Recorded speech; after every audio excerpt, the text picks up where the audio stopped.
Deal Quest community, welcome to this special series that we're doing with the leaders of the RIA aggregator and integrators.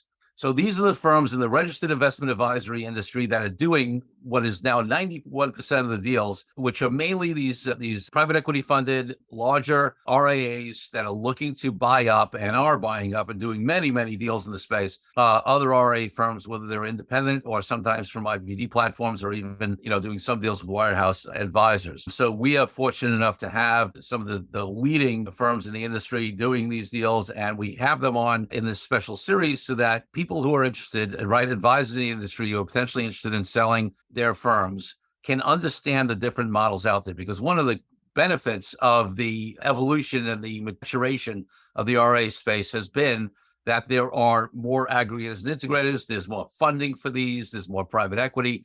But as that happens, there also is more confusion as to all these different options out there. What are the different models? Why is one better than the other? Or what is the best fit for me? So the purpose of this series is to give the opportunity for each of these amazing firms to talk about their different models, talk about who they're looking to target, who they attract, and have you be in a better position as a potential seller to understand your options. And for those of you who are not in the RA space, it's also a fascinating, I would listen anyway. It's a fascinating look at how the industry is evolved and how an industry matures. And frankly, what the different acquisition models are that could be applied even in other industries. So check out all the videos in this special series on the RIA aggregator and integrators. Do you want your business to grow faster? Are you open to new and out-of-the-box ways to drive revenues and increase value? How do you imagine the most successful entrepreneurs and business leaders double, triple, or expand their businesses tenfold or more? The answer is deals. This is a weekly podcast featuring conversations with business owners, executives, and leaders as we reveal behind-the-scenes details that give you, our listeners, the confidence to pursue your own deal-driven growth. On the show, we discuss a huge variety of deals, everything from large, complex mergers and acquisitions to smaller deals that you can do even without significant capital. My name is Corey Kupfer, and I've been supporting deal-driven growth for businesses for 35 years as a successful entrepreneur, professional negotiator, and attorney. My goal is to help you strategize, plan for, find, and complete deals that will help your company grow faster. Welcome to the Deal Quest podcast. Let's get started. Stan Gregor is the CEO of Summit Financial, LLC. With over 30 years experience, Stan has operated in banking, private wealth management, investment management, fiduciary trust services, fixed income trading, investment banking, retirement services, insurance, financial planning, and public finance. He has also been involved in acquiring and integrating some of the largest and most complicated banking, wealth management, insurance, and capital markets businesses and cultures with a track record of increasing productivity, profitability, and shareholders' value. I mean, he's been, prior to Summit, he was at Cantor Fitzgerald Wealth Management and Wells Fargo and Covia and, all these great firms. He's led them. We met many, many years ago back in his Cantor days, and I've had a great relationship with Stan over the years. Stan, I'm so happy to have you on the Deal Quest podcast and the special series we're doing with the RIA aggregators and integrators. Welcome. Thank you, Corey. Pleasure to be on. Thank you.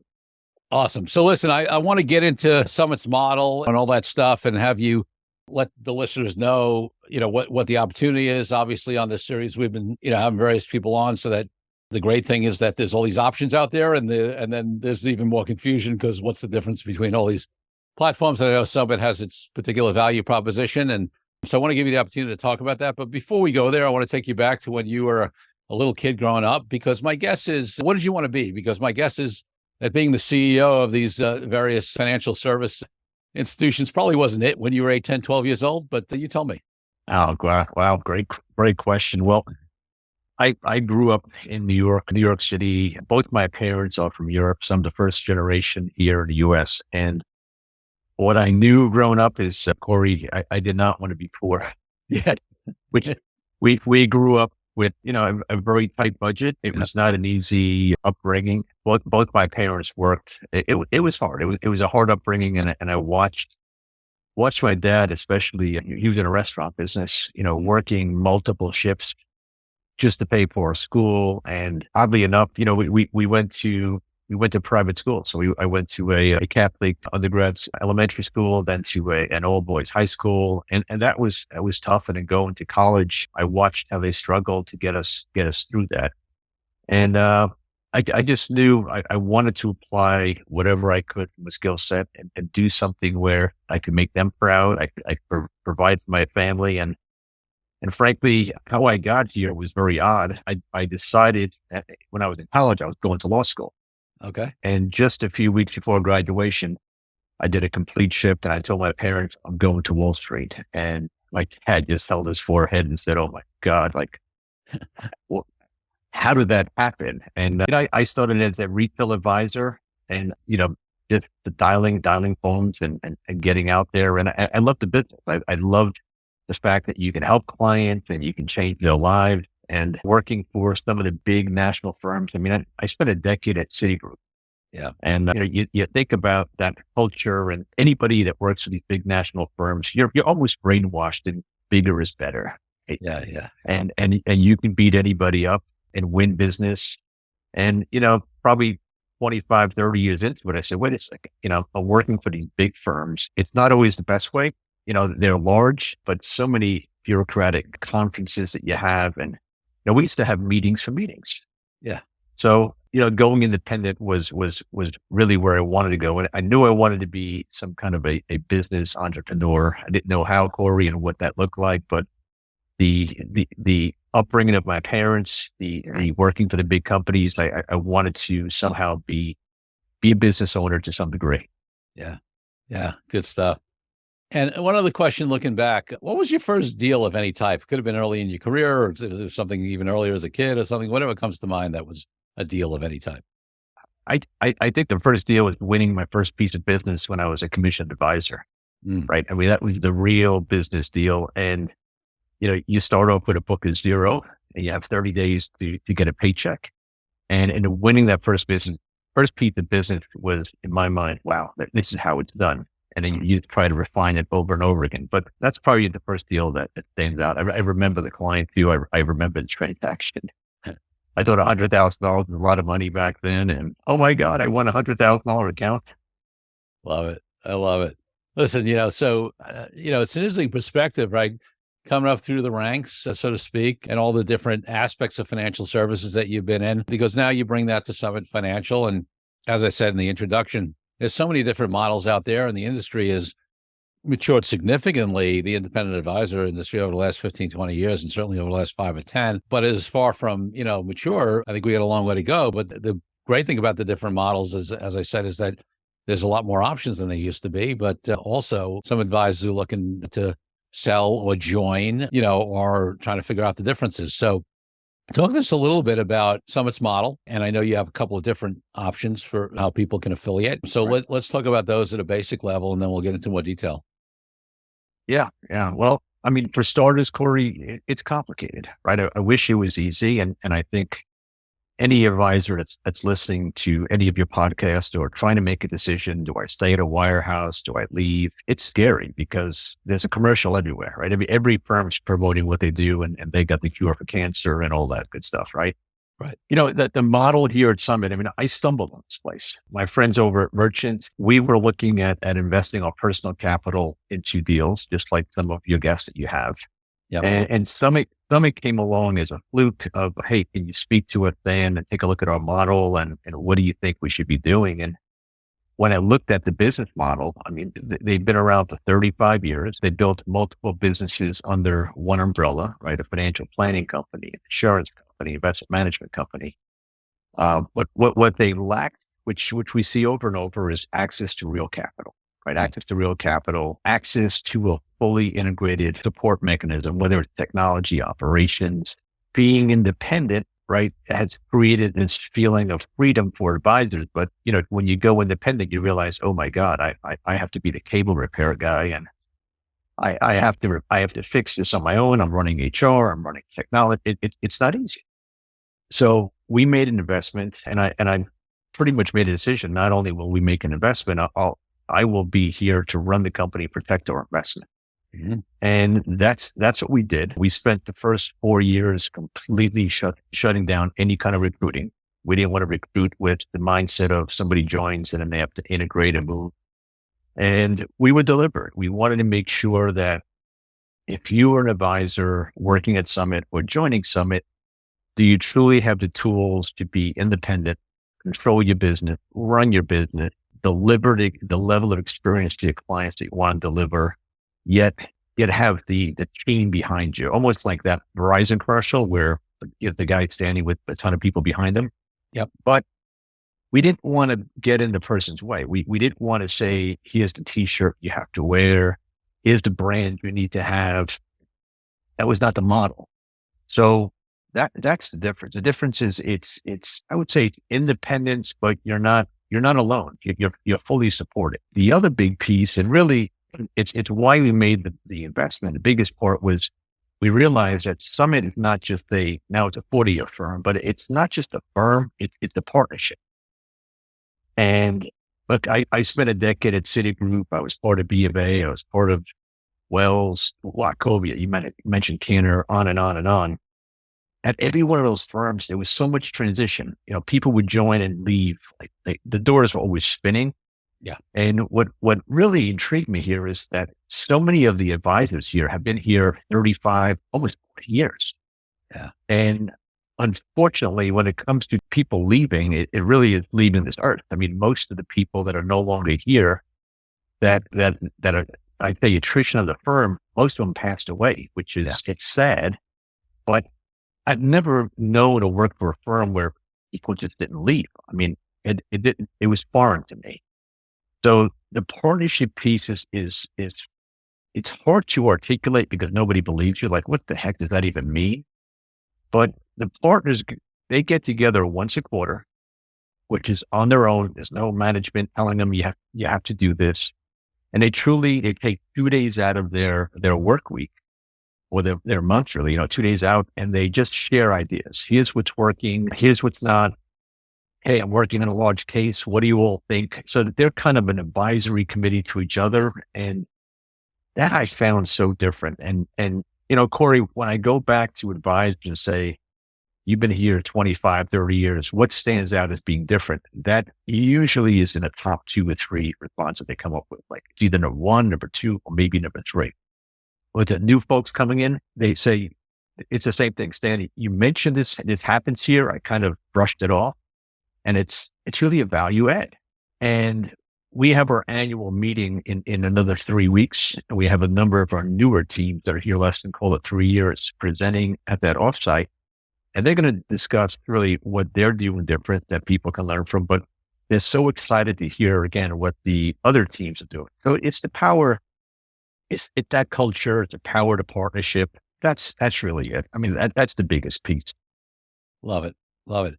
So obviously I'm going to ask you some questions that I happen to know the answer to, but we want to make sure the audience knows. Yeah. So you alluded to this a little bit. So let's dig into it a little more.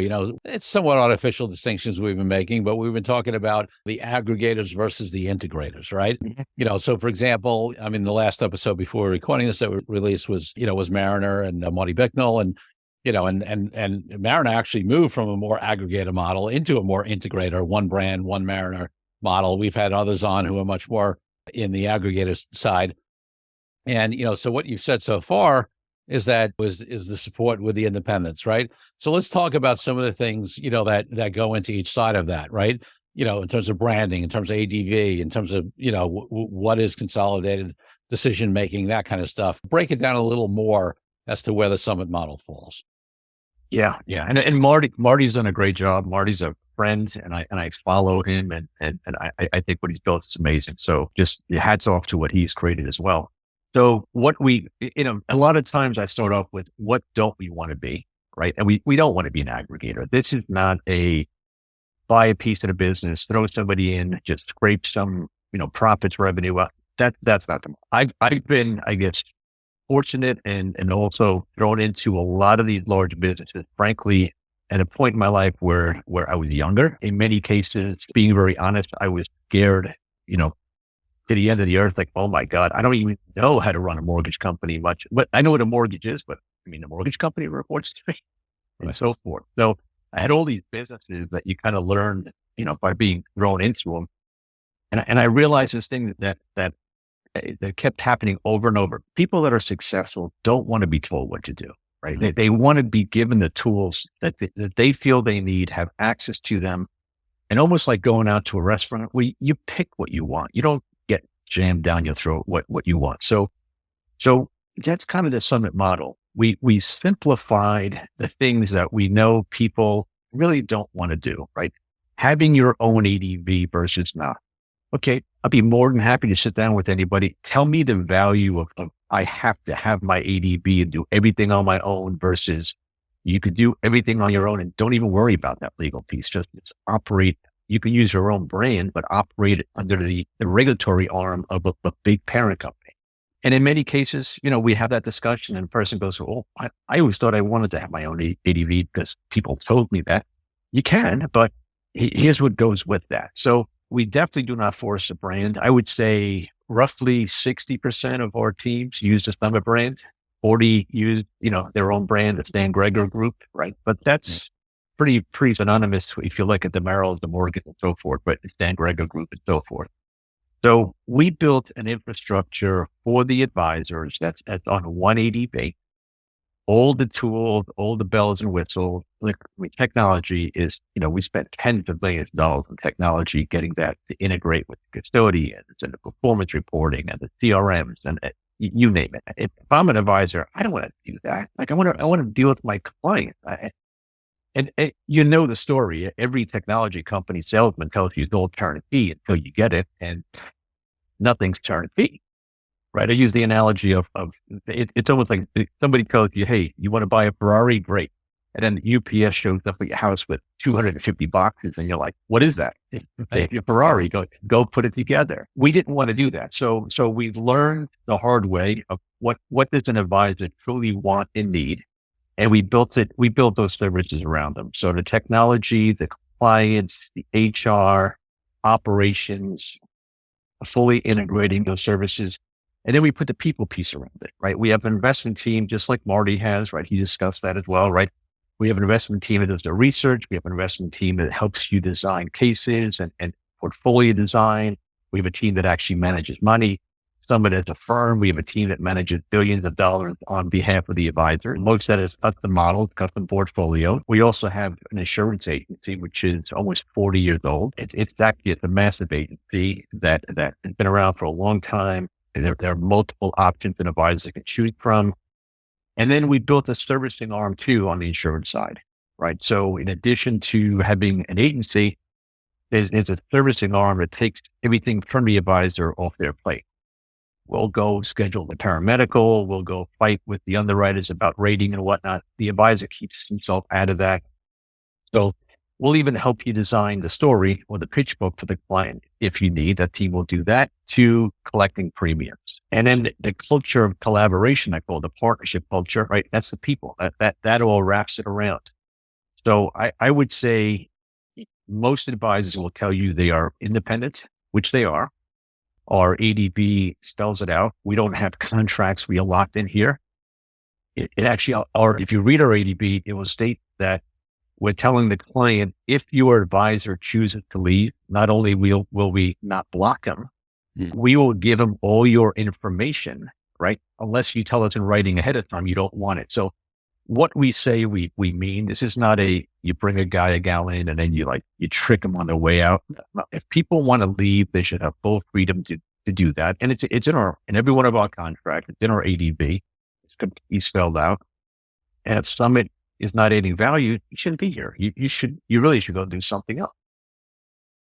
I mean, I love that. So there are a lot of aspects of what are more of an integrator model, right? One ADV, all these support and services, et cetera. However, there's the ability to have differentiated branding. And also, obviously, people can come and go as they please. As you said before that, it seems like the only way people do go is in a pine box, right? Or whatever. But they could leave, right? So, I mean, that's impressive that nobody is legally stuck there, right? On your core model, but they choose not to leave anyway, which is great. And then, the other distinction, right, is, for example, at this point, and we just happen to be using Mariner as a contrast, but we've talked about so many others, but just because we've been using them, right? At this point, they do 100% deals, right? in terms of acquiring everything. Summit's model is different in terms of who can be on the platform, right? And how much equity you may or may not take in a firm. Talk about that a little bit. Yeah. So again, it's the flexibility feature. We're working right now on 4 or 5 firms where we are buying 100%. Okay. So most of the teams that we see, Corey, are somebody's coming in, they've built a successful practice. I will hear one of 2 things. I will hear, I'm frustrated where I'm at, whether I'm independent or I'm working for the big bulge bracket firms. I don't have the capital to do what's really, what I know I need to do. I can't acquire the guy down the road because, I know he's retiring. I'd love to buy his, so I need money. I need capital, and not just, so I need the capital, but then I need the support. How do I get the assets here? How do I do the transition? How do I service that book? And also capital.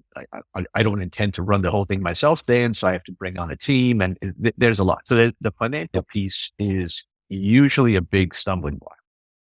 Okay. So that piece we solve. Right. We can do a piece. And most of those folks that come to us are saying, I don't want to cash out today. Right. I want to be here for the long term. And the model here again is unique. When myself and the merchant guys discussed how do we create this model, I will give you exactly the conversation we had. It was a week before Christmas. We were sitting in New York City. It was a cold, snowy day, right, which is not unusual. And I was with Tim Bello, Mark Stoker, Scott Prince, myself, and Mark said, for this next chapter, let's create a company that we build it as if we're building it for our kids. Mm-hmm. And that sounds a very common theme. Okay, great. Yep. What does that look like? And when we started looking at, okay, we have the access to our personal capital, which is how we've been funding these deals, right? We started having this discussion, and the conversation sounded something like this. Hey, Stan, you have 2 kids, right? You have 2 sons. Would you tell one of your sons, either one of the sons, to sell their business today to dad, right? They're 30 years old, right? Would you say sell it today, knowing they're going to work their tail off for the next 5, 10, 15, 20 years? And then dad does some kind of monetization. Dad makes all the money. And hey, son, good, attaboy, thank you for selling dad the business. Or would you do, which is our model, where you sell a minority piece, which just gets you kind of in the game. So you have skin in the game, you have access to the partnership, you have access to all those services. And when and if, and only at that time, when and if there is monetization, at that point, you sell whatever percent you want to sell to the IPO company or however we monetize. To me, it's a big difference, right? I didn't want to do the first thing. I would never do that to my children. And if I would never do it to them, why would I do it to a partner? It kind of goes against the philosophy. So, you mentioned minority versus whole business. If somebody is of the mindset, they really want to grow and be there for long term, I encourage them to sell the least amount you can and go grow the heck out of it. Use the Summit resources to your fullest capacity. And when that time happens, and not until that time, you're going to keep your business, right? At that time, you decide what you want to sell. You want to sell 10, 20, 40, whatever that number is. That's your call. That's one side of the spectrum. Yep. The other side, which seems, I don't know if it's because of COVID, but in the last, I would say 12 months, we've seen a lot more come to us, which is, hey, I want to tap out in 2 years, Dan. I really want to 2-3 years. I want to tap out of this business. I want to buy the whole business. So we're having those conversations. And with those conversations, it's either a G2 person that is with that firm being sold or that we're acquiring. Yep. Or it's somebody within Summit that would love, we have guys raising their hand every week. Hey, where's the next deal that you're working on? We'd love to be part of it. So yep. It's really a balance. I didn't expect the second piece, which is full acquisition, to become part of our model, but it's kind of landing in our lap. And as I said, we have a number of them in this pipeline right now that we're probably going to move forward with. That's great.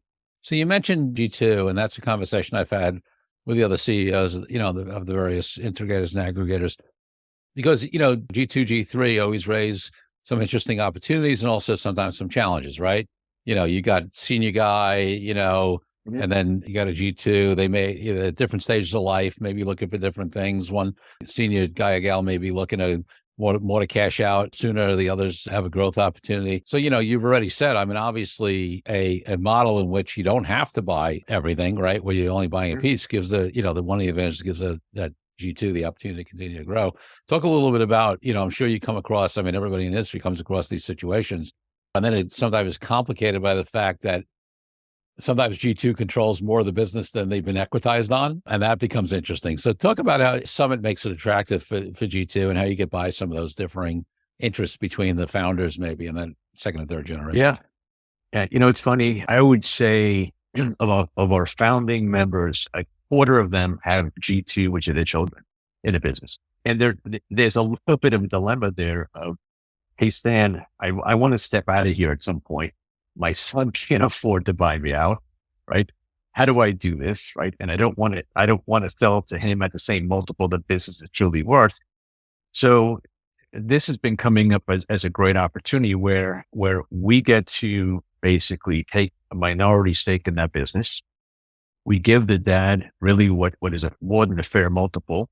Plus he gets to participate in something that may or may not happen in the future. And the son gets to run the business without strapping the son with what I call the student loan acquisition model, right? Where you're just paying the buyer back. So that's critical. There's also a number of situations where we've been speaking to, it's not the family. It's truly a G2 person that's been a loyal soldier, right? Been with that firm, doesn't have the resources, does not have the capital to do that. So in some cases, we will make an investment in the seller to some degree, but we'll also finance something for that G2 person that can't afford to do it. And that's really the deal. Our model has not been, let's make money in the financing. Our model has been, let's have people grow. Yeah. And you and I have had this discussion. Look, I spent, the first 2 decades of my life working for the bulge bracket firms where we made the bulk of our money on just scraping, the nickel and dime concept, right? I hate that. And most advisors hate that. Just treat me fairly. Tell me what something costs. If it costs 5%, okay, I pay 5%, but stop with the nickel and dime stuff. Yeah. So we built a model around that to keep it simple. Financing is one of those examples, right? I mean, we are investing in the G2 person to grow. We're not making an investment so we can double and triple our, lending facility. That's not the model. We want to see that G2 person really grow the business organically. And that's what our focus is. Love it. Let's take a break from the show for a minute so I can invite you to a new way to determine your deal readiness. I created a fast and easy assessment that will determine exactly how deal ready you are. Once you complete the assessment, I use your responses to identify the obstacles that are holding you back from being a deal-driven growth genius. It's as easy as heading to CoreyKupfer.com/assessment. That's CoreyKupfer.com/assessment and filling out a few multiple choice questions. I'll be checking in after the episode to see what your results are. Now back to the show. So let's talk about the funding a little more. You mentioned Merchant several times, and obviously we know them well, and some of your own capital. Has that been the source of funding for Summit, or have there been other funding? And also looking forward, you mentioned maybe IPOs, so obviously what's happening in this industry with the integrators and aggregators is that they're taking on capital partners, right? Private equity has come into the space. They would never have that kind of money before, certainly last decade, and the last 5 years has really taken off. So what's been your funding strategy so far, and how do you see it going in the future? And then what is is IPO the desired exit? Do you have a plan for that? What are you thinking? Yeah, great question. So right now, 100% of our financing is our own personal capital. Okay, so we do not have any private equity. We do not have any loans from any kind of banks or anything like that. 100% of the acquisitions has happened by the partners. Mm-hmm. I'm in a unique situation because I'm conflicted, right? I'm a shareholder of Summit. I'm a shareholder of Merchant Capital, which is one of the funding arms. I'm a shareholder of Merchant. So I'm in all of those, but for larger transactions, we're leveraging the Merchant ecosystem. So when there is a capital call, I'm also stroking a check for that as well. Within the Summit ecosystem, I mean, we try to run a smart company. We keep a pretty decent chunk of cash on the balance sheet. We don't swing for the fences for home run. And it's, 40 years of being in business is not luck, right? partners have done it, I think, the smart way. I think between myself and what Merchant brought to the table, I think we fortified them that there's going to be another 40, 50 years probably, right? Hopefully, right? That the company's around and growing. So we're just not, I guess from the Merchant side and my side, we're not fans of what you've seen in the marketplace. It's just putting a ton of high debt out there or even like a private equity player with a gun to your head. You have to flip this thing in 3 to 5 years. That's not the model. Yep. The model is at some point we will look for some kind of monetization, whether it's an IPO or something along those lines. What I can assure you is that there's not one partner here that would ever want to go back to work for a big firm again. So a monetization will never look with selling to, a B of A or a Gold. That's not going to happen in its model. I mean, everybody would just leave. I would say there, and neither would anybody else, right? But there is a focus on continue to give the partners resources to grow, and then when there's an opportunity for some form of monetization, and I'm not talking about you just tap out, right? I'm referring to something where you continue to build your net worth by growing your business, having equity in a much bigger global national business. And you're basically, it's an equity swap, right? But it creates enormous net worth, potential liquidity if you need it, or borrowing or whatever, however you want to structure it. But it opens up the ability to increase your bandwidth, your net worth, your life's work, and not having to sell your whole business by doing it. Yeah. Yeah. So let's talk about that a little more specifically. So we talked about Summit taking from minority to, whole acquisitions. And I want to talk about who the target is, but let's say it's an independent firm or whatever, a practice comes from somewhere else. But is there also an equity class in Summit that these advisors have access to participate in that future value? Yeah. So the answer to that question is no. And I'll tell you why, right? There are so many stories out there where, as you and I both know, right? The deal is comprised of cash and equity. And most of the time the equity is probably not worth the paper it's written on because of all the reasons we know it's out there. We didn't want to do that. Our model is structured where you get a cash payment, right? And you get that. It's not some kind of, over 20 years, you get that up front. And if you choose to have equity, you have equity only in the entity that's making the acquisition. So there's no leases, there's no people, there's no phantom accounting. It is purely the equities in the business that's acquiring the business.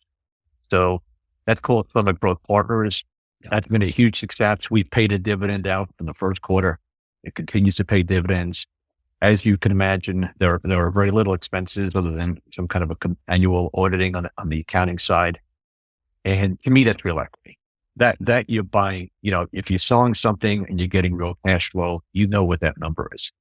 Buying into a major company like Summit that has offices around the country, has several hundred people, leases, and that there's no control. That the person buying that has no control, just like buying any other, equity stack. So that's the difference in our model, Corey. Most, if not all of our people have elected to take a piece of Summit Growth Partners and take a piece of cash.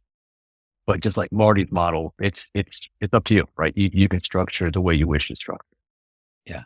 Yeah. And I want to bring that out because I think it is something that distinguishes Summit as the Summit Growth Partners option. Because listen, there are many of the other competitors out there that you have that are selling people, and they want them to take 20 or 30% of purchase price in equity in the whole operation.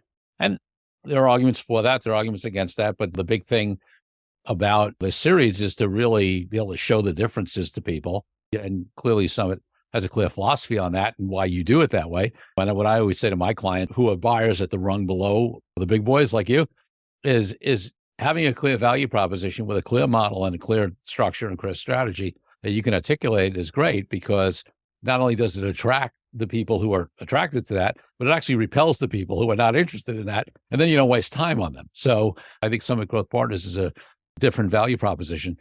So getting into that, the value proposition and who you target, right? There are some of the other folks out there we've talked to that target only independent firms, buying independent firms. There are others who will take people off and teams off of IBD platforms. There are some that stay away from the wirehouses, some that do wirehouse deals.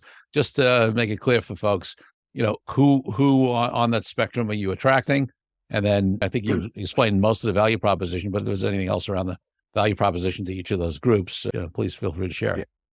Yeah, it's a great question. So what we're seeing right now is almost a 50-50 split between folks that already have their own RIA and all the reasons that you and I know, from frustration to, I don't want to run a business, I want to run my client practice, that approach. Yep. To the other 50% is folks that have spent their career at the big bulge bracket firms and just had it. Like, enough's enough. How many checking accounts do I have to sell before my comp gets cut again? I don't sell checking accounts alone. So it's that frustration. I want to make sure I'm clear on the first piece. The folks that do have an RIA, we have several investments where they retain their ADV, right? So this is not you have to join Summit ADV. If it comes from a wirehouse, why you want to have your own ADV, I don't know. I mean, I'll send them to you. You can tell the good reasons why not to. But that's most of the folks that leave the big bulge bracket firms are joining Summit's ADV. The folks that already have their own ADV set up, I'm not here to say what they're doing is wrong or right. I want to empower them. If they feel it's in their best interest to retain their existing ADV, I'm not here to fire their people. It's their company, right? We just want to give them the resources, the tools to grow. So we have several investments that are several $1 billion of AUM actually, that is not on our ADV, right? That those firms retain their own company. They have their own brand, and you probably wouldn't even know we're involved because we have a minority stake. So there's no disclosure on that. When you look at the capital that's put out there, there's been several $100 million of our capital, right, between Summit, Merchant, and all that's being used to make those acquisitions. We're just not out there in the press every single day talking about it. But the model gives you flexibility. So if you want to have a turnkey model where you come in, the firm does all the compliance, all the stuff that nobody loves to do that I know of as an advisor, and you can leverage the resources of servicing your clients, then you're on Summit's ADV. If you already have a firm that has people and processes and you don't want to do it, we keep that in place. And it's kind of that menu example I cited earlier. Like, you pick and choose what you need from us. Sometimes it's capital, sometimes it's financial planning, sometimes it's our attorney, sometimes it's the investment management, sometimes it's technology. It's your choice, right? So it's a model of flexibility, and it needs to make sense. It is not a cram down. This is absolutely not a one size fits all, and it's our way to highway. You have to meet people where they're at, Corey. Yeah, and I think that's something that is really such a big part of Summit's value prop, and different from some of the other firms out there, is that you really do. I mean, again, our ADV, your ADV, right? Our brand, your brand. This menu of service, you can take all, some, or none. We can buy in a minority or do a full buyout. You can participate in Summit Growth Partners or not, right? I mean, the level of flexibility in your model, I think, is something that really does distinguish you and gives people some, optionality, and they're not, so, it could appeal to a broader range of folks like that. So that's great. All right. There's one other sort of chunk I want to cover before we come to the final two questions, and that's around what you're seeing in the industry, in the market. Obviously, we had good 10, 12 years, a run on the bull market. Everybody looked like a genius, to some extent, although, anybody who's got to the underlying metrics found that a lot of these firms that were growing because the market was going up, their real organic growth was a lot less. But you know how it is. I mean, a bull market can hide a lot of sins, and there's a lot of tailwinds for a long time.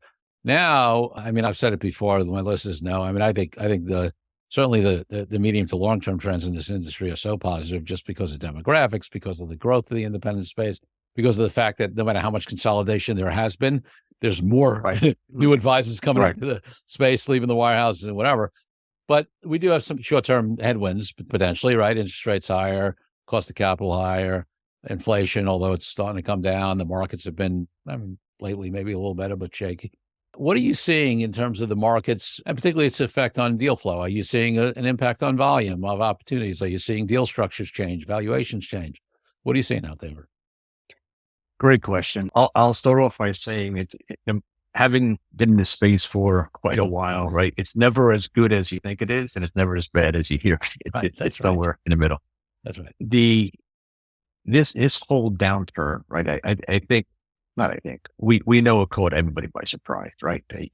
And now you look back and say, oh man, the Fed said they were going to start tightening. What were we doing? What were we thinking, right? Because we were living on, as you said, 12 to 15 years of pick a stock, it goes out. If it doesn't go up this month, it'll go up next month and triple. This is where I think, this is where you separate the average from the exception, right? Yeah.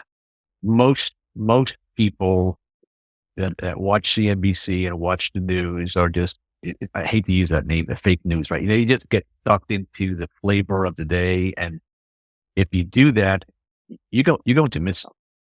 Good up or down. Having the resources around you, whether it's subscribing to great services or having a great internal team, I think is critical during this time, because the average guy is just going to give the canned speech. Stick in there for long term. Don't trade stocks and all that stuff. I think if you have the resources around you, and our financial planning group has a great example. I mean, that's a heavy 7 figures a year that we pay. We don't charge the advisor for those fees. We're just picking it up as a service to help them. But that's winning business for them every day, right? Everything from the Secure Act to a lot of these new things that were recently announced. If you're a retail advisor that's just watching the tube and watching, the market go up, you're going to miss that. Yeah. So I think if you really want to organically set yourself apart, you got to find a way to separate from the noise and focus on the opportunity. One is the right thing for you as a business leader, but two, it's also the right thing for the client. Don't fall into the propaganda what everybody else is, but it's probably everybody else catches on. It's already, you missed the big piece. Sure. That's just my paid commercial on, try to be focused and stay ahead. We do that as a firm. We try to give advisors every week, some tidbits of, hey, here's what happened last week. You mentioned inflation coming down, CPI coming down, non-farm payrolls, all that. Okay, that's good headline risk, but we try to look at the trends. What does this truly mean? And by the time everybody sees it, it's already baked in there. Now, the second question was on deal flow. Yep. We're seeing a combination of two. We're seeing a bit of a, oh my God, are the best days behind me, right? That kind of thinking. And we're also seeing, well, I heard so-and-so got a multiple of X last year. And, why is it? Well, the business is down 20%. You're not going to get the same numbers. But we are, believe it or not, seeing more and more people realizing I really should be doing this alone. I really should be doing it with a team, a partnership, or whatever, something that can help me get to that next level, whether it's Summit or Mariner or Sanctuary. I don't know. That's up to the advisor to choose from, but you need the resources to make a difference. I don't think the next 12 to 15 years are going to be like the previous 15 years. I mean, you're going to have to be surgical about decisions you make. You're going to have to stand out above and different from the competition. And the folks that do that, I think are going to just, to your point, just explode on the upside and do great. And then you'll have people that kind of survive, which, those are the complainers, like, life's never great. But the guys and gals that are just doing that surgical approach, like viewing it as an opportunity to differentiate yourself, I think they will do great. Yeah, they will ton it. Awesome. Before I ask you my final question, where can people find out more about the Summit? Paid commercial. Thank you. Okay. Well, summitfinancial.com. So Summit's based out of New Jersey, or Parsippany, New Jersey. Anybody that's listening is free to call myself. Ed Friedman is our head of business development. You can call Ed, known Ed. Obviously, Corey, you and I have known Ed for a number of years as well. Yep. But we'd love to speak with anybody who has an interest. And who knows, maybe we can do something together. Excellent. So Stan, the final question that I always ask on the podcast is about my highest value in life, which is freedom. And for me, that means everything from freedom around the world, from all people from oppression, to the reason I haven't had a boss in decades and been an entrepreneur. What does freedom mean to you, and how does it impact your life and business? A lot of the same things you just mentioned, right? So we've all made a decision anybody's gone independent's made a decision. When they look in the mirror, the boss is the guy in the mirror, right? So that's a big piece. And sometimes it's scary. Sometimes you don't like the person you see in the mirror. Sure. Right? But it is the freedom, right? I mean, I've been blessed with working for these big multinational firms. And, if I add up all the money my groups have generated for the firms, it's been the billions of dollars of profits. And myself, I didn't make billions of those firms. People that work with me didn't make billions. The firm made all that money. Being on your own and being independent, having your firm, you get to benefit from the upside. You also get to have to deal with the downside. But you set your culture. You set the way you want to run your business. Speaking of someone, I can't be more proud of the way the organization's been run for the previous 35 years to be getting here. The way the team rallies around people today. There's a culture of caring that I see in this type of world that you and I are in versus in the past. Listen, I'll give you experience. I'll give you stories. I've seen people have heart attacks, drop dead at their desk, and they're giving out the book. Within a few minutes, they're just giving out stock, client pages. I mean, there was just no caring. It just, nobody cared about you. You were just a unit of production. And when the second your production stopped, it didn't matter. So this is a more humane way of being on this earth. If you're going to be in business, do it in something that you can control and enjoy and get the rewards for. Get the rewards, not just financially, but what your business looks like. And one day, when it comes time to that, you want to step away and sell or monetize, you had that option. You make that call. Yeah. Stan Gregor, thanks for being such a great guest on the DealQuest podcast. Oh, Corey, thank you. Thank you. Have a great 2023, man. Yeah, you too. Appreciate it. Thank you for joining me on this episode of DealQuest, where we help you understand how deal-driven growth can be your ticket to freedom. I want to invite you to a unique way to tap into the wisdom and experience of the DealQuest community. Join the DealQuest Deal Den Zoom calls, a free monthly 90-minute mastermind. In the mastermind, we address all the challenges you may be facing and help support you with the opportunities that may arise in terms of deal-driven growth. You will get input not only from me, but all the members on the call will collaborate and serve each other in a mastermind format. To sign up for the free mastermind, go to www.corykupfer.com/dealden. That's corykupfer.com/dealden. I'll see you there. I'm Corey Kupfer. Until next week, wishing you the freedom and financial prosperity that I know your DealQuest will bring.